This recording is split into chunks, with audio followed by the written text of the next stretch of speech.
चक्का झुम जी चक्का झुम जी चाले। चकडोर चाले ना, हम नीचे थी ऊपर चाले, ऊपर से नीचे चाले, नीचे से ऊपर चाले, तभी तो चकडोर नाम है। चकडोर नाम क्यों है? चक मतलब चक्कर चलता है उसका। तुम्हारी इच्छा है कि तुमको ऊपर ही रहना है तो चकडोर ऊपर जाता है, तो वहां तुम 1 घंटा 2 घंटा बैठ के दिखाओ तो तुमको माने, नहीं बैठ सकते।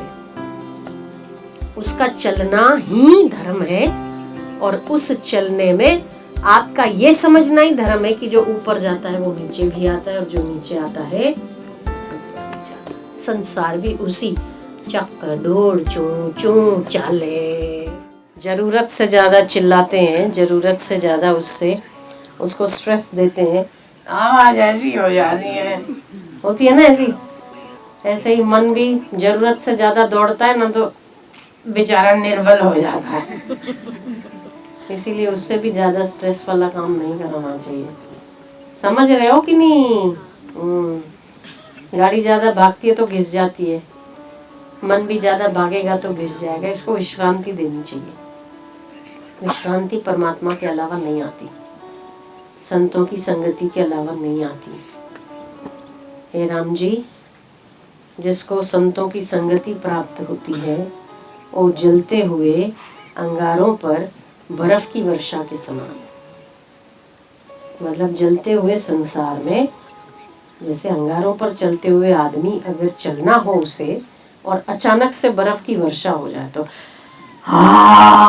केटली टाढक वड़ी, कितनी ठंडक आई, ऐसा विचार आता, ऐसी तृप्ति होती है। ऐसे ही जलते हुए हे राम जी, संतों की संगति जलते हुए अंगारों पर चलने वालों के लिए बर्फ की वर्षा के समान है। इसीलिए संतों की संगति करनी चाहिए और प्रयत्न पूर्वक करनी चाहिए। संसार जलती आग है, इस आग से झट भाग कर अशांत शीतल देश में हो जा अजर, हो जा अमर। पृथ्वी नहीं अग्नि नहीं तू है पवन, आकाश भी तू है नहीं, तू नित्य है चैतन्य घन। निज रूप को पहचान कर हो जा अजर, हो जा अमर। संसार जलती आग है, इस आग से झट भाग कर आ कहाँ आ रे, आजा, कहाँ? शांत शीतल देश में हो जा अजर, हो जा। पृथ्वी नहीं तू जल भी नहीं, आकाश भी नहीं तू पवन भी नहीं, 5 तत्वों से बना तू पुतला भी नहीं। निज रूप को पहचान, मरने वाला शरीर भी तू नहीं, तू अजर अमर आत्मा है। अपने स्वरूप को पहचान और हो जा अजर। यह अनुभूति संतों की संगति से ही प्राप्त होती है। हजारों साल मंदिर चले जाओ, हजारों वर्ष तीर्थ जाओ, हजारों वर्ष जूतियां घिसा डालो, फिर भी वो आत्मा का आनंद और वो अनुभूति नहीं होती जो संतों की संगति में चुटकी में होती है। ऐसा संसार में सत्य कुछ है ही नहीं, कुछ भी स्थिर रहता ही नहीं। तो मेरी स्थिति एक जैसी रहे ऐसा तो चाहना ही मूर्खता है।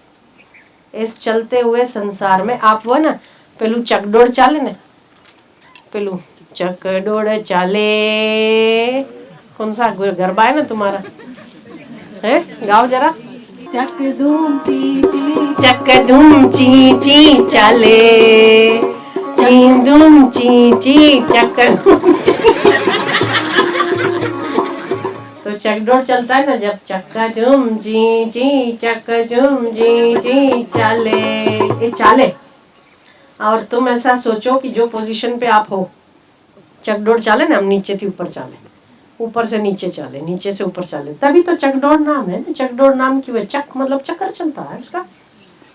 और फिर उसके ऊपर गाना भी, गरबा भी बंद, चक्का झुम जी चक्का, कहीं पहले चाले ने ले ऊपर से नीचे आओ बोले।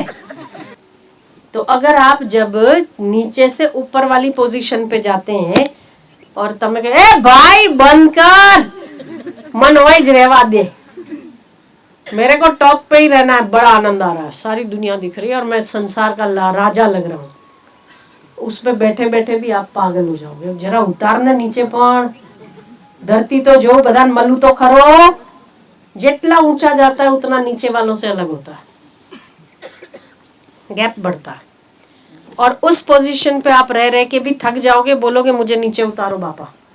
जो लाइट जती रही मैं अला हूँ थू હવે કેટલા કલાક બાપ કેટલા કલાક ઉભા રહીશું આય, होता है कि नहीं होता? ऐसा हकीकत है ना।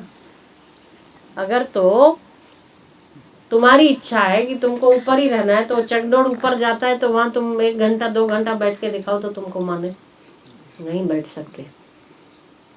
उसका चलना ही धर्म है और उस चलने में आपका ये समझना ही धर्म है कि जो ऊपर जाता है वो नीचे भी आता है और जो नीचे आता है ऊपर भी जाता है। संसार भी उसी चकडोर चू चू चाले, चकडोर ची ची चकडोर ची ची चाले, आजे ऊपर कोई नीचे काले चाले चाले,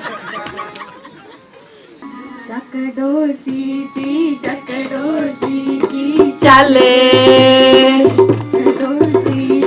चकडोर ची ची चाले, आजे नीचे ने कोई ऊपर काले चाले चाले, चकडोर ची ची चकडोर ची ची चाले, चकडोर ची ची चकडोर ची ची चाले, आजे नीचे कोई ऊपर चले, चकडोर ची ची चकडोर जमाने का है, ची चले। ये हमारे काल की वस्तुतः हकीकत है। कोई नीचे कोई ऊपर, कोई ऊपर कोई नीचे, तो ये तो चक्कर है। तो चक्कर अगर नीचे जाता है तो उसमें आप दुखी नहीं होते हो। જ્યારે તમે ઉપર હો ચકડોળમાં ત્યારે ઉપરથી નીચે આવો ત્યારે તમને દુઃખ નથી થાતું, ત્યારે આવું કરો છો, પેલું પેટમાં આમ કાંઈક થાય ને, उसमें मेरी गो राउंड में बैठते ना तो જ્યારે નીચે આમ કરીને તમે બૂમો પડો, આમ આમ થાય છે કે નહીં, પેલું પેટમાં આખું गोल गोल ફરે चक्कर, वो चकडोर तो बाहर चलता है, आपका पेट में चक्कर चलता है, होता है ना ऐसा। घबराहट भी होती है, किसी को तो उल्टियां भी होती है, तो ये बेवानो शौक नहीं छूटतो। हाँ पर लोग बैठते और जितना ऊपर जाता है ऊपर से जीव आम नीचू आवे ने એટલે બધા नहीं खाते, आवाज नहीं करता। हाँ होता है ऐसा। तो तब तो तुम मजे लेते हो। तो जीवन का चक्कर जब नीचे आता है तो दुखी क्यों होते हो? ये वक्त आम लपसणी खाई ना आम करो तो आहा एम थई जाए। कुछ भी भिन्न नहीं है हमारे बाह्य जगत से हमारा आंतरिक जगत। जो पिंड है सो ब्रह्मांड है, जो अंदर है सो बाहर है। जो वस्तु स्थिति बाहर है उसका सामंजस्य अगर अपने भीतरी जीवन में बिठा दो तो आनंद है, और क्या। ऊपर नीचे नीचे ऊपर, इसी का नाम चकडोर है। नहीं तो इसका चकडोर नाम कैसे? चकडोर એટલે જ ऊपर नीचे याद आवे। ऐसे ही अच्छा बुरा, फिर बुरे से अच्छा, फिर दिन से रात, रात से दिन, जन्म से मृत्यु, मृत्यु से जन्म, सुख से दुख, दुख से सुख, धनाढ्य से गरीबी, गरीबी से धनाढ्यता। ये चक्कर है और इसी का नाम जगत है, इसी का नाम संसार। भगवान कृष्ण के जीवन में भी ऐसी स्थिति आई थी। कृष्ण द्वारिकाधीश। द्वारिकाधीश मतलब क्या पता है आपको? द्वारिका में जो द्वारिका बनाई गई थी वो देवों के शिल्पकार विश्वकर्मा ने बनाई थी, पता है? और विश्वकर्मा की द्वारिका मतलब उसको कोई बीट नहीं कर सकता, कोई चुनौती नहीं दे सकता। और यहाँ की आर्किटेक्चर की अपेक्षा देवों का आर्किटेक्ट ज़्यादा पावरफुल होता है। समुद्र के बीच में बनाई गई द्वारिका समुद्र के रत्नों से बनी हुई थी और उसमें इतने बड़े बड़े रत्न लगे हुए थे कि कहा जाता है कि અત્યારે આપણને લાઇટ માટે જેમ ट्यूबलाइट चालू करनी पड़ती है या बल्ब चालू करना पड़ता है, वहां रत्नों की रोशनी से लाइट हुआ करती थी। मतलब रत्न इतने चमकते थे, जब एमरल्ड डाल दो, जैसे हरा हरा हरे हरे हरे हरे एमरल्ड डालो, वो भी बड़े बड़े, तो पूरे कमरे में आपको हरे रंग की लाइट मिलती है। और अगर आप हीरे डालो, वो भी हीरे साधारण क्वालिटी के नहीं। आज कोई आदमी हीरा पहनता है तो एक थोड़ी सी लाइट आती है तो झरमर झरमर चमकता है, और बड़े बड़े हीरे हों तो आपको ट्यूबलाइट जैसा प्रकाश देती है। दरवाजे इतने मजबूत कि कोई अंदर प्रवेश नहीं कर सके। भगवान द्वारिकाधीश का सिंहासन ऐसा रत्नों से जड़ा हुआ, कोई कमी नहीं थी उसमें। द्वार पूरे सारे के सारे द्वार सोने के, उस पर जड़े हुए हीरे, ऐसे ऐसे द्वार बने हुए थे। सुवर्ण की नगरी मतलब क्या बोलते हैं, सुवर्ण की द्वारिका मतलब किसको कहते हैं? और वो भी भगवान की बने, और वो भी देवता बनाए, कोई कमी कहाँ हो सकती। ऐसे कृष्ण को भी वक्त आने पर पीताम्बर छोड़ के, पादुका छोड़ के, मुकुट छोड़ के भागना पड़ा था कि नहीं पड़ा? भागना पड़ा। भाग के जब जंगलों में गए, जंगलों में ऋषियों के आश्रम में रहे। ऋषियों के आश्रम में रहे तो वहां उन्हें भूखा भी रहना पड़ा। और जब वो ऋषियों के आश्रम में रहे तो उन्होंने कहा कि मैं जिन जिन ऋषियों के आश्रम में रहता हूँ, मैं किसी पर बोझा क्यों बनूं, मैं स्वयं मधुकरी करूंगा, फिर भोजन करूंगा। भाई मैं संतों के आश्रम में रहूं और भोजन करूं तो बोझा चढ़ता है, ऐसा तो कृष्ण सोचते थे। इसीलिए खुद भिक्षा लेने जाते थे, और भिक्षा जब तक ना मिले तब तक भोजन नहीं करते। फिर भी कृष्ण की प्रसन्नता में कोई कमी नहीं आई। जितने कृष्ण द्वारिकाधीश होकर प्रसन्न थे, उतना ही रणछोड़ होकर भी प्रसन्न थे। ये कृष्ण तो जीवन है ना, काल है। कभी समय का चक्कर ऐसा होता है तो वैसा, कभी समय का चक्कर वैसा होता है तो वैसा। सभी में अपने आप को डालना आना चाहिए, उसी का नाम जीवन। और उसी वही जीवन को जीता है, वही जीवन को जीतता है, वही जीवन को जीता भी है और वही जीवन को जीतता भी है। अपन का दिक्कत क्या हो जाती है कि अपन ये सोचते हैं कि ये जो स्थिति है ना, वो मेरी हमेशा ऐसी की ऐसी नहीं है। ऐसी तो कभी होनी नहीं।